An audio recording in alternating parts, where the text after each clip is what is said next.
बिहार में विश्वविद्यालयों और कर्मचारियों का जो शिक्षा विभाग में तैनात है उनका 3 महीने से वेतन नहीं मिला है और जिसको लेकर इन तमाम लोग जो हैं वो काफ़ी ज़्यादा परेशान है। इस वक्त हमारे साथ बातचीत करने के लिए कम्युनिस्ट एमएलसी संजय सिंह हैं, जुड़ेंगे, बात करेंगे। सर, बिहार में लगातार तमाम अनेक शिक्षक जो हैं वो जूझ रहे हैं अपने वेतनमान को लेकर। 3 महीना से कई शिक्षकों का वेतन नहीं मिला, चाहे संस्कृत विद्यालय की बात कर ले या फिर मदरसा विद्यालय की बात कर ले या फिर अनेकों विद्यालयों की बात कर ले, पेंशनधारियों की बात कर ले, किसी को अभी तक वेतन नहीं मिला है 3 महीने से। सही माने में ये बड़ा ही दुखद है और हमारे पूरे बिहार के सभी सेवा संवर्ग के शिक्षक, जैसे नियोजित शिक्षक जो प्राइमरी से लेके +2 तक के नियोजित शिक्षक आज बिहार में हैं, बड़ी संख्या में हैं, उनको 3 महीने से वेतन भुगतान नहीं हुआ है।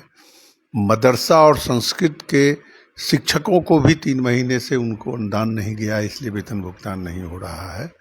और पूरे बिहार के यूनिवर्सिटी कॉलेज में जो काम करने वाले हमारे शिक्षक हैं, कर्मचारी हैं, उनको भी 3 महीना से वेतन नहीं मिला है। और साथ साथ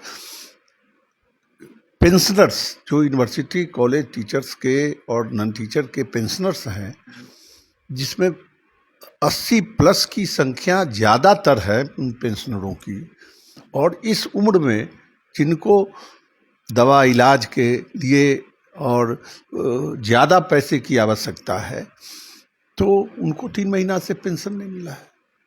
और हम देख रहे हैं कि राज्य सरकार लगातार घोषणा पर घोषणा कर रही है। पहले जो आप आज के दिन जिनसे सेवा ले रहे हैं, नियोजित शिक्षक, मदरसा शिक्षक, संस्कृत शिक्षक, यूनिवर्सिटी कॉलेज के जो शिक्षक हैं, कर्मचारी हैं, पेंशनर्स हैं, उनका पेंशन तो भुगतान कर देना चाहिए।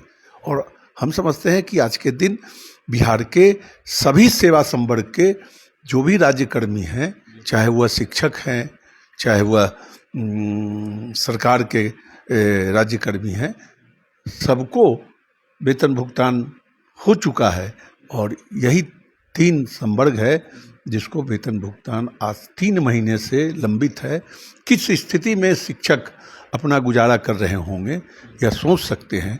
सरकार को भी गंभीरता से इस पर सोचने की ज़रूरत है, विचार करने की ज़रूरत है। और हम समझते हैं कि इस 1 सप्ताह के अंदर इन सभी तरह के शिक्षकों के और कर्मचारियों के वेतन भुगतान का निर्देश सरकार दे, और कराए, निर्देश नहीं दे, कराए, यह मेरा आग्रह हो। अनुदानित विद्यालयों में तैनात जो वित्तरहित शिक्षक हैं उनका अभी तक अनुदान नहीं मिला है और इसको लेकर वो भी लोग काफी ज्यादा, बिल्कुल, वित्तरहित शिक्षण संस्थान तो जिसका 7-7, 8-8 साल से एक तो वेतन नहीं मिलता है, और जो परीक्षा फल आधारित अनुदान मिलता है उसको भी सरकार 7-7, 8-8 वर्ष से नहीं दे पा रही है।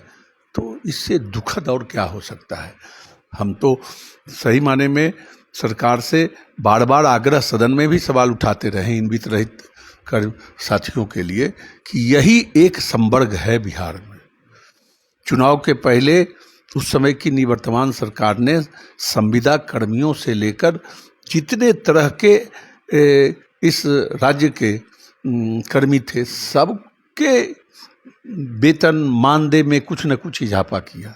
लेकिन यही एक संवर्ग है जिसकी मांग हम लोग लगातार करते रहे हैं, और आज तक इनको हम कहते हैं कि नियमित वेतन की बात कीजिए, जो हर मंथ जो भी आप फिक्स्ड कर दें, लेकिन नियमित वेतन इनको मिले, इसकी व्यवस्था होनी चाहिए। चूँकि सरकार एक बड़ी राशि अनुदान के रूप में, परीक्षा फल आधारित अनुदान के रूप में देती है, समय पर नहीं देती है।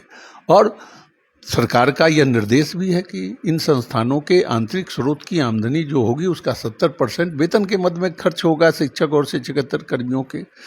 तो सरकार के इच्छा शक्ति की केवल कमी है। अगर यह दोनों राशि को मिला दी जाए तो एक अच्छी राशि नियमित रूप में वेतन के रूप में सरकार दे सकती है। हम समझते हैं कि इस पर सरकार को विचार करना चाहिए।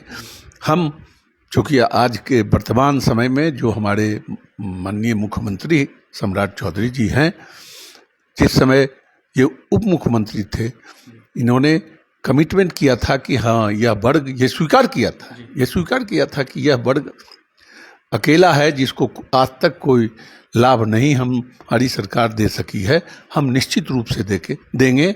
हम मुख्यमंत्री के रूप में ये बने हैं, उसके बाद भी हम इनसे मिलकर आग्रह किए हैं। हम पुनः आपके चैनल के माध्यम से हम आग्रह कर रहे हैं कि